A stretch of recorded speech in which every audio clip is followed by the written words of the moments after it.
kataa hivyo. Ukikataa nioe na kuletea watoto hapa. Ati watoto. Ilikuwa harusi ya Gizoi. Gizoi ameoa.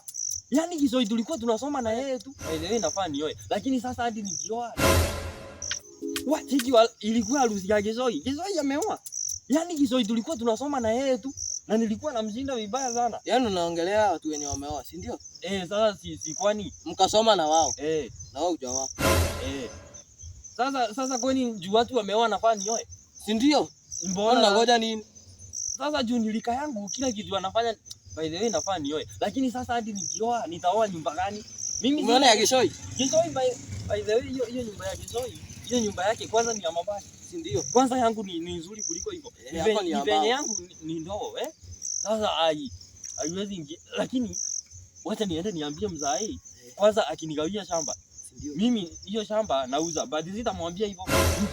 Nikiuza hiyo shamba najenga kanyumba alafu naoa.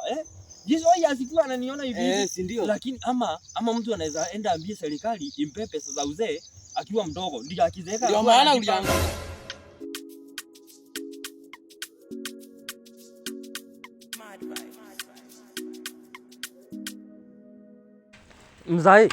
Mzai unafika kutoka nilikwambia iko wapi jembe?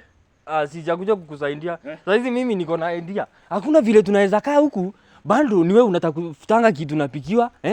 Mimi sasa nilikuwa nafikiria aje na nikioa. Wewe hapa kwangu.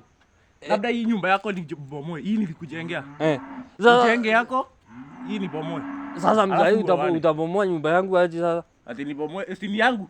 Mimi nilikujengea hiyo. Sasa wewe sasa ulikuwa unataka kuoa juu tukua watoto, ulikuwa kwa kanyumba kanakaa jo. Hiyo nilikuwa nimejijengea mimi mwenyewe. Sasa nikijijengea. Sawa, na mimi kataa hivyo. Ukikataa nioe na kuletea watoto hapa. Ati watoto wa gani?